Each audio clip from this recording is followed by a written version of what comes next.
Message for you today. Para sa mga single ito guys. Okay? For single. Para sa Libra. Single Libra.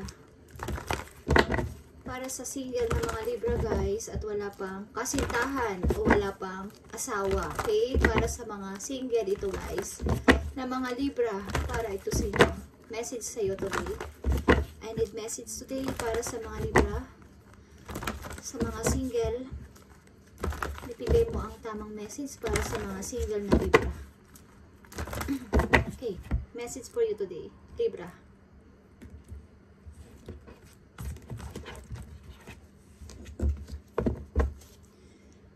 Para sa mga single na Libra, kayo ay mai-engage in the near future, guys. Okay. Ang ibig ko sabihin sa single, hindi pa kayo kasal. Okay, but maybe meron na kayong ka-relation. Okay, kayo ay mai-engage or bibigyan kayo ng singsing ng inyong boyfriend kung kayo ay babae. Kung kayo lalaki, magbibigay kayo ng singsing sa inyong kasintahan at magli-level up ang inyong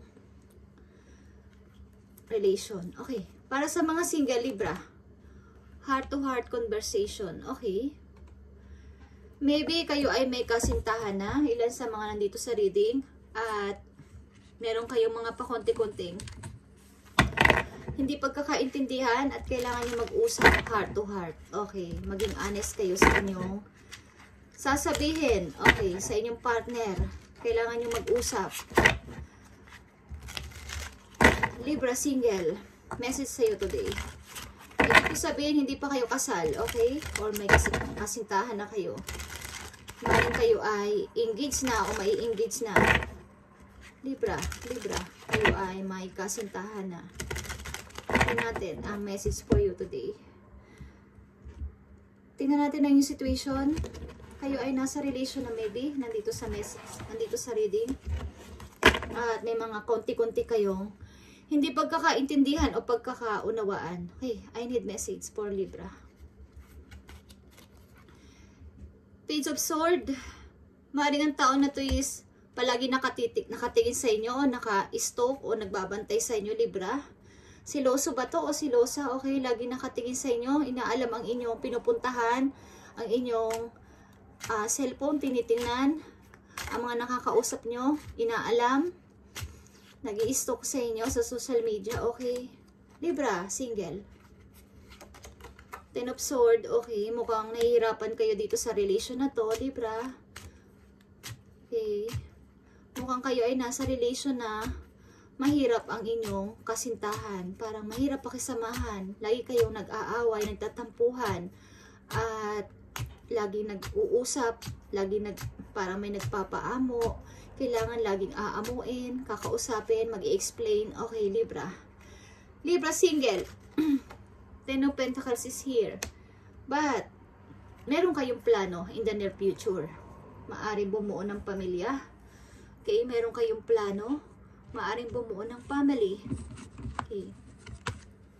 Tingnan natin guys, ang message for you. Ano ang gustong sabihin sa'yo ng iyong partner, guys? Libra, ano ang feelings sa'yo ng iyong partner? Tingnan natin. Feelings na ng person ng Libra sa kanila. Ano ang gustong sabihin sa inyo ng iyong partner, Libra?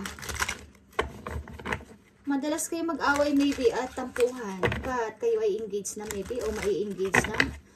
Nag-iisip na lumagay sa pagpapamilya. Okay?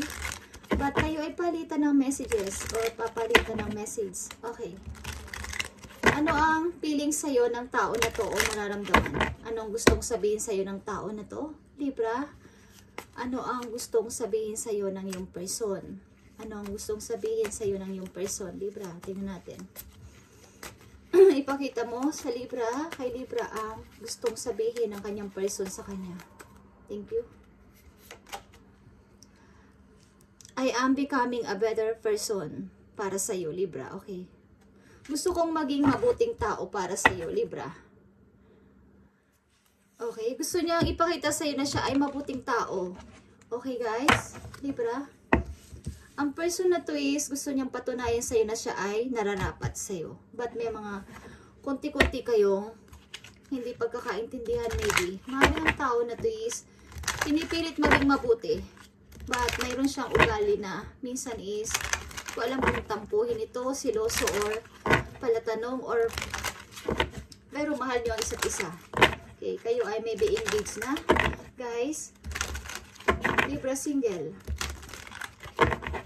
Libra single. Okay, kayo ay nag-iisip maybe ng lumagay na sa isang pagpapamilya at maaring ilan sa inyo is may ipon ng tao na to o pag-ipunan nyo na tong dalawa. Maaring gusto nyo maging mabuti sa'yo, maging mabuting person. I am becoming a better person para sa'yo, Libra. Tingnan natin ang message for you para sa inyong dalawa. Tingnan natin ang message for you. Libra, Libra single. Para sa Libra, ibigay mo ang message para sa kanya at sa kanyang partner. Ang nandito sa reading is meron ng kasintahan, guys. Ba't hindi pa kayo kasal? Engaged pa lang kayo, okay? At maaaring ikaw na ang tinuturing niyang dawan, Libra, or siya ang tinuturing mong dawan. Parang nahanap mo na, okay, ito na ang aking papakasalan. Si Libra na ang aking papakasalan, ito na ang tao na para sa akin, okay? Kaya pinipilit kong magpakabuti sa harapan ng Libra. But may mga pakunti-kunti kayong tampuhan. Ang masasabi ko lang dito sa inyo is, kung ano man ang tampuhan ninyo is pag-usapan yung heart to heart. At huwag magsinungaling sa isa't isa. Honest, dapat ang inyong sasabihin ang inyong feelings. Okay, Libra, ano pa ang message para sa inyong dalawa? Tingnan natin. Thank you. Nakita nyo tong 11, 11, repeating numbers. Okay, and this is a 4 of wands. Apat na wands itong 1, 1, 1, 1. Okay, is ikakasal kayo, guys. Is an important number for twin flames. It symbolizes the harmony and balance of soul counterparts. Kayo ay ikakasal. Okay, guys. Kayo ay mapupunta sa kasal. Magpapakasal kayo, Libra. Kung sino man ang nasa relationship ngayon na para sa inyo ito is kayo ay mapupunta sa isang parang higher level of commitment. Okay. At maaring ilan sa inyo is nakakakita ng repeating numbers na 11, 11 is nalalapit ng inyong kasal. Okay. Kailangan lang, guys, is nakikita ko dito is all about sa feelings and maaring isa sa inyo dito is seloso o selosa or maaring lagi nakatingin, lagi naka-check, okay? Parang lagi kayong chine-check kahit saan, sa inyong phone, sa inyong social media, lagi nakamasid ang tao na to or maaaring vice versa, okay? So, tingnan natin ang maaari ninyong dapat tandaan, guys, sa inyong relation. Mga dapat ninyong tandaan o ingatan sa inyong relation, guys. Libra, Libra single. Ano mga dapat nilang iwasan o tandaan? Maaaring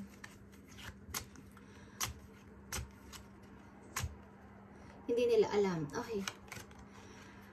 5 of Cups. Okay. Yung regret, yung guilt, okay.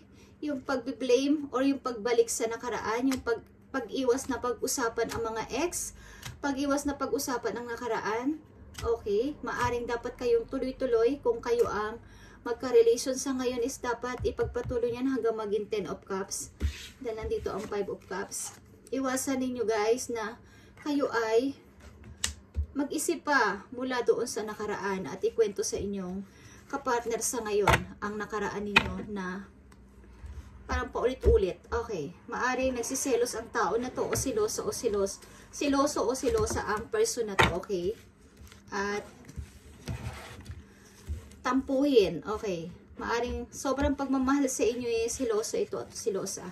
Lagi naka-check sa inyong mga cellphone o sa inyong social media kung saan man kayo naglalagi. Okay. But ang person na to is gusto niyang maging better person para sa'yo, sa inyong harapan, Libra. Okay. Kayo ay mai-engage or engage na kayo at mapupunta to sa kasalan. Okay? Mapupunta kayo sa kasalan. Magpapakasal kayong dalawa. At kayo ay twin flame. Okay? Twin flame kayo kahit anong mangyari. At ito ay punong-puno, nagsisimbolize itong 11-11 ng harmony and balance ng inyong kalooban o ng inyong pagsasama. Okay guys, thank you and God bless Libra.